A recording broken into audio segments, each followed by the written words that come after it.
நாம் எல்லாருமே camera mobile phone அப்படிங்கிறத யூஸ் பண்ணுறோம். அதையும் தாண்டி DSLR point and shoot camera அப்படிங்கிறதான் யூஸ் பண்ணியிருக்கோம். இப்போ லேட்டஸ்ட்டாக இருக்கக்கூடிய எல்லாருமே ட்ரோன்ஸ் அப்படிங்கிறதெல்லாம் யூஸ் பண்ணுறாங்க. மேரேஜாக இருக்கட்டும், டிஃபென்ஸாக இருக்கட்டும், ட்ரோன்ஸ் அப்படிங்கிறது ரொம்பவே முக்கியமான ஒரு இடத்தை பிடிச்சிருக்கு. Identify, pursue and kill enemy soldiers.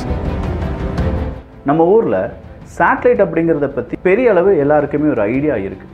இந்த சேட்டலைட்டை வச்சு பூமியை படம் எடுக்க முடியும் அப்படிங்கிறதும் தெரியும்.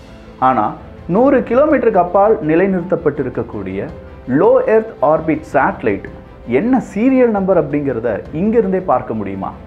இல்லை இந்த கேமராவை அந்த சேட்டலைட்டில் வச்சுட்டோம்னா அங்கே இருந்து பூமியில் ஒருத்தர் நடந்து வராரு, அவர் முகத்தில் இருக்கக்கூடிய பருக்கள் எத்தனை, அவர் முகத்தில் இருக்கக்கூடிய ஸ்கேர்ஸ் என்ன அப்படிங்கிறதெல்லாம் பார்க்க முடியுமா? அவ்வளோ துல்லியமான ஒரு புகைப்படத்தை நம்மால் எடுக்க முடியுமான்னு கேட்டால் முடியும் அப்படின்னு சொல்லியிருக்காங்க சீனா. The world's most powerful spy camera. Chinese scientists have reportedly made a laser-based system. இன்னைக்கு உலகமே பார்த்து மிகப்பெரிய வியப்படைந்திருக்கக்கூடிய ஒரு செய்தி தான் சீனாவினுடைய புதிய கண்டுபிடிப்பு. அந்த கண்டுபிடிப்பு ஏன் அவ்வளோ முக்கியத்துவம் வாய்ந்தது? அதில் இந்தியா இல்லாட்டி அமெரிக்கா போன்ற நாடுகள் எந்த நிலைமையில் இருக்காங்க? இப்போ இந்த கண்டுபிடிப்புக்கான தேவை என்ன? இதனால் ஏற்படக்கூடிய பாதிப்புகள் என்ன? எந்த நாடுகள் எச்சரிக்கையாக இருக்க வேண்டும்? இதை தான் இந்த ஒரு பதிவில் பார்க்க போகிறோம். அன்பு தமிழஞ்சங்களுக்கு தமிழ் பொக்கிஷத்தின் வணக்கங்கள்.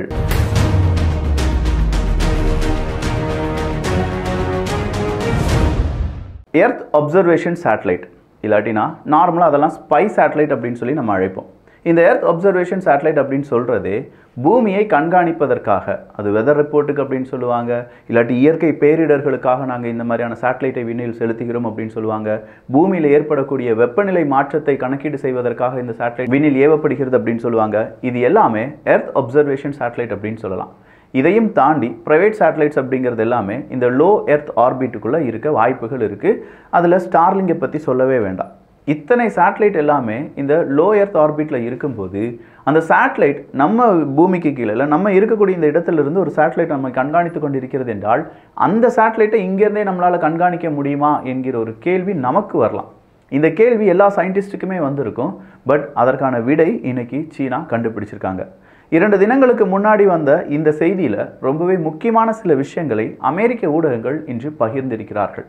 இது சாத்தியமா? இப்போதைக்கு அவங்க ஜஸ்ட் ஒரு ப்ரோட்டோடைப்பை மட்டும்தானே உருவாக்கியிருக்காங்க. இது சாத்தியமானால் என்ன நடக்கும், அமெரிக்கா இதில் எவ்வளோ பின்தங்கி இருக்காங்க அப்படின்னு சொல்கிற கம்ப்ளீட் டீட்டெயில்ஸை அமெரிக்கா அவங்களுடைய ஊடகங்களில் பேசியிருக்காங்க. ஆனால் இந்தியாவில் இதெல்லாம் பற்றி நம்ம பேசுகிறதுக்கான வாய்ப்புகள் இருக்கா, நம்ம ஊடகங்கள் பேசுகின்றனவா அப்படின்னு கேட்டால் இல்லை. இது ஏன் பேசப்பட வேண்டும் அப்படிங்கிற அடுத்த கேள்வி வரலாம். நம்ம ஊர்லேயும் என்ஜினியரிங் ஸ்டூடெண்ட்ஸ் இருக்காங்க, நம்ம ஊரில் ஏகப்பட்ட விஞ்ஞானிகள் உருவாகி கொண்டிருக்கிறார்கள். அவங்களுக்கெல்லாம் தேவை இந்த ஐடியா, இல்லை உலகத்தில் நடக்கக்கூடிய இந்த மாதிரியான செய்திகள். அவங்க மைண்டில் இந்த செய்தியை நம்ம விதைச்சிட்டோம்னா ஏன் இப்படி ஒரு கேமராவை நம்மளால் உருவாக்க முடியாது, இதை விட அதிநவீன கேமராவை ஏன் நம்மளால் உருவாக்க முடியாது அப்படிங்கிற கேள்விகள் வர தொடங்கினாலே போதும், ஐடியாஸ் பிறக்கும். அந்த ஐடியா தான் நாளைக்கு ப்ரோட்டோடைப் ஆகும், அந்த ப்ரோட்டோடைப் தான் நாளைக்கு ஒரு ப்ராடக்டாகவும் மாறும்.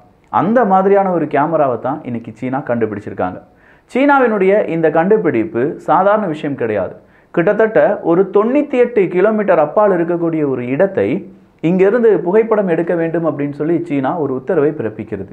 அந்த உத்தரவுக்கு அடிப்படையில் அந்த புகைப்படம் எடுக்கப்படுது. அப்படி எடுக்கப்படும் போது தான் தெரியுது இதுவரையிலும் இல்லாத அளவுக்கு ஒரு பிரேக் த்ரூவை நம்ம கண்டுபிடிச்சிட்டோம் அப்படிங்கிறது. இதை எக்ஸ்பிளைன் பண்ணக்கூடிய ஒரு நபர் என்ன தெரியுமா சொல்லியிருக்காரு? This is not just about seeing a satellite, it's about reading it's serial number அப்படின்னு சொல்லியிருக்காரு. பூமியிலிருந்து சேட்டலைட்டை பார்ப்பதற்கான ஒரு ப்ராஜெக்ட் கிடையாது, அந்த சேட்டலைட்டினுடைய சீரியல் நம்பரை பார்ப்பதற்கான ஒரு ப்ராஜெக்ட். பொதுவாக இந்த சீரியல் நம்பர் அப்படிங்கிறது எந்த ஒரு ப்ராடக்ட்டில் இருந்தாலும் ரொம்பவே குட்டியாக இருக்கும். ப்ராடக்ட் எவ்வளோ பெருசாக இருந்தாலும் சீரியல் நம்பர் ரொம்ப குட்டியாக இருக்கும். அப்படிப்பட்ட சீரியல் நம்பரை நம்ம பூமியிலிருந்து பார்க்க முடியும் அப்படின்னு சொல்லும்போது அந்த வியப்பு உங்கள் மனசுலையும் இப்போ வந்திருக்கும். இந்த ஒரு கேமராவால் இனி ஏற்படக்கூடிய சேட்டலைட்டில் ஏற்படக்கூடிய பல பிரச்சனைகளை பூமியிலிருந்தே பார்த்துக்கலாம். அங்கே இருக்கக்கூடிய டெப்ரியாக இருக்கட்டும், விண்வெளியில் இருக்கக்கூடிய டெப்ரியால் ஒரு சேட்டலைட்டினுடைய சோலார் பேனல்லையோ இல்லாட்டி அதனுடைய முக்கியமான பகுதிகளெலாம் பிரச்சனை வந்து விட்டது என்றால் இங்கிருந்து ஒரு ஃபோட்டோ எடுத்துட்டோம்னா அந்த சேட்டலைட்டில் எந்தெந்த இடத்துல உடஞ்சிருக்கு, அதை எப்படி மாற்ற வேண்டும் அப்படிங்கிறத இங்கிருந்தே நம்ம பார்த்து அதை சரிப்படுத்துறதுக்கான முயற்சிகளை மேற்கொள்ளலாம். இல்லை ஒரு சேட்டலைட் இன்னொரு சேட்டலைட் கூட மோத போகுதா, அந்த சேட்டலைட்டினுடைய பிரச்சனைகள் என்ன அப்படிங்கிறதெல்லாம் தெரிந்து கொள்வதற்கும், எதிரி நாட்டினுடைய சேட்டலைட் டிசைன்ஸ் இல்லாட்டி வெளிப்புற தோற்றம் எப்படி இருக்கு அப்படிங்கிறதை பார்த்துக் கொள்வதும் எல்லாமே சாத்தியம் அப்படின்னு சொல்லியிருக்காங்க. ஸ்பை வேலை செய்வது தான் சேட்டலைட்டினுடைய வேலையாக இருக்கும் பட்சத்தில் அதையே நம்மளால ஸ்பை பண்ண முடியும் அப்படிங்கிறத இன்னைக்கு நிரூபிச்சிருக்காங்க. இந்த ஒரு கேமராவால ஒரு குயிக்லி ஸ்பாட் எந்த அளவுக்கான ஒரு ஸ்மால் சைஸ் கேட்டிங்கன்னா 1.7 மில்லிமீட்டர் அப்படின்னு சொல்றாங்க. அதே மாதிரி இதனுடைய அக்யூரசி அப்படிங்கிறது 15.6 மில்லிமீட்டர் அப்படின்னு சொல்லப்படுது. அதாவது இப்போ நம்ம யூஸ் பண்ணக்கூடிய லீடிங் ஸ்பை கேமரா டெலஸ்கோப் அதை விட 100 மடங்கு ரொம்பவே பவர்ஃபுல்லான கேமரா தான் இது அப்படிங்கிறது தான்.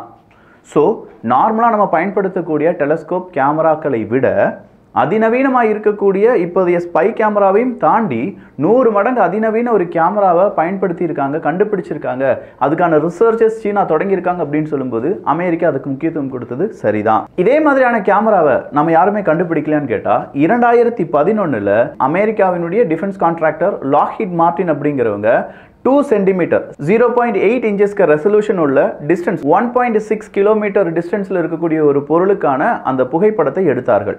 ஸோ 1.5 கிலோமீட்டருக்கு அப்பால் இருக்கக்கூடிய ஒரு புகைப்படம், அதுவும் இந்த அளவுக்கு ரெசல்யூஷன் 2 சென்டிமீட்டர் ரெசல்யூஷன் அப்படின்னு சொல்லும்போது அதை பீட் பண்ணது யாருன்னு பார்த்தீங்கன்னா இதே சீனாவினுடைய வேறொரு இன்ஸ்டியூட் தான்.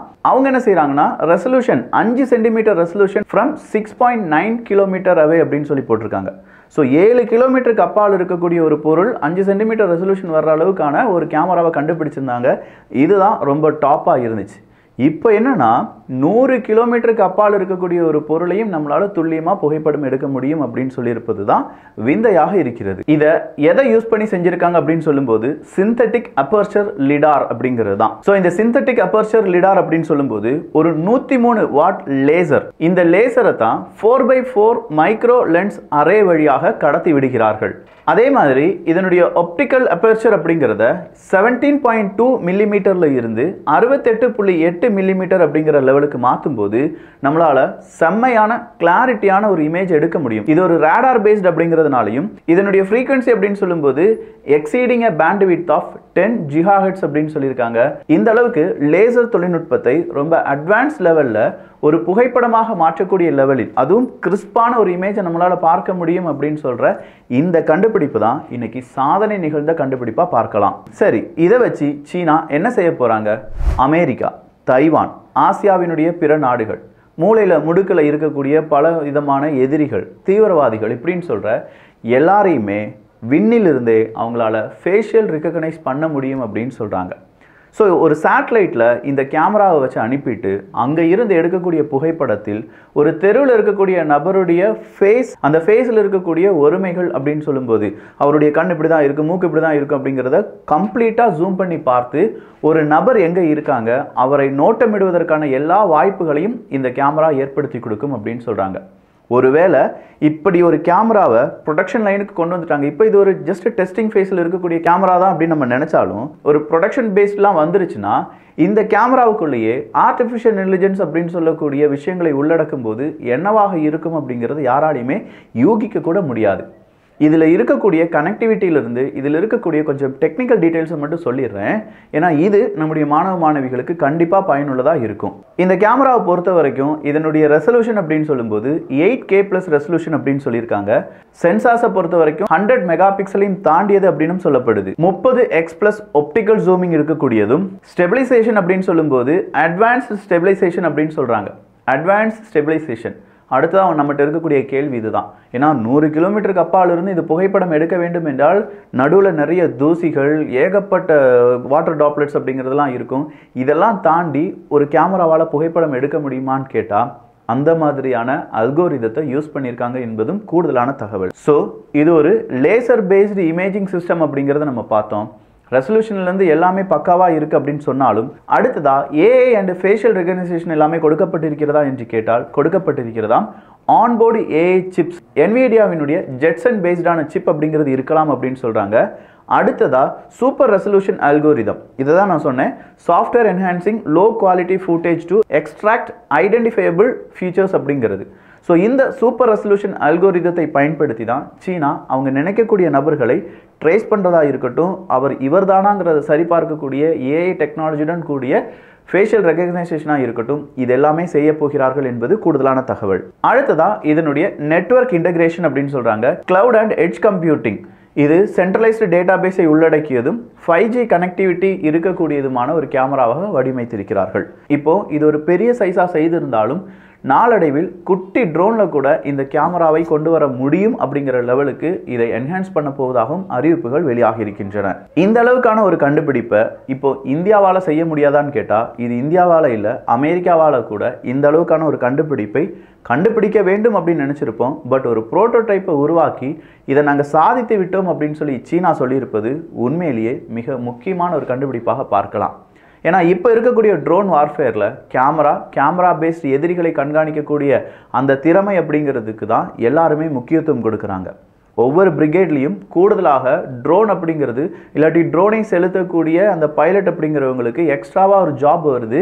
இருந்த இடத்துலேருந்தே எதிரிகளை துவம்சம் பண்ணக்கூடிய அந்த இராணுவ வீரர்களாக ட்ரோன் பைலட்ஸ் மாறிட்டு இருக்காங்க அப்படிங்கிற ஒரு கேஸும், அதே மாதிரி கேம் விளையாடக்கூடிய ஏகப்பட்ட பேர் கேம் விளையாடக்கூடிய நபர்களை ரிக்ரூட் பண்ணி, நிறைய ஆர்மியில் இது நடந்துட்டு இருக்கு, கேம் விளையாடக்கூடிய நபர்களை ரிக்ரூட் பண்ணி அவங்களுக்கு விஆர் கிளாஸ்லாம் போட்டுவிட்டு அவங்கள ஒரு ட்ரோன் பைலட்டாக கன்வெர்ட் பண்ணுறதுக்கான ட்ரைனிங் எல்லாமே கொடுக்கப்பட்டு வருகிறதா. ஸோ அந்த அளவுக்கு தூரத்திலே இருந்து எதிரிகளை வேட்டையாடக்கூடிய தொழில்நுட்பம் வளர்ச்சியடைந்து வரும் இந்த நேரத்தில் இந்த ஒரு கேமரா அபாயமானது தான். சீனாவினுடைய இந்த லேசர் பேஸ்டு இமேஜிங் சிஸ்டத்தை பற்றி நீங்கள் என்ன நினைக்கிறீங்க? இதே மாதிரி நாமும் உருவாக்க வேண்டுமா? நம்ம மாணவர்களுக்கு இதை பற்றிலாம் சொல்லிக் கொடுக்கறதுக்கு யாராவது இருக்காங்களா? நம்முடைய அரசாங்கம் இதை கணக்கில் எடுத்துக்கொள்ளுமா? பார்க்கலாம் நாமும் நம்முடைய கண்டுபிடிப்பும் எந்த அளவுக்கு இருக்குது அப்படின்னு சொல்லி. இந்த ஒரு காணொளி பற்றிய உங்களுடைய கருத்துக்கள் இங்கே வரவேற்கப்படுகின்றன. எல்லோரும் தமிழ் பொக்ஷத்தில் இணைந்திருங்கள். நல்லதை பகிர்ந்து நல்ல சமுதாயத்தை உருவாக்குவோம். நன்றி, வணக்கம்.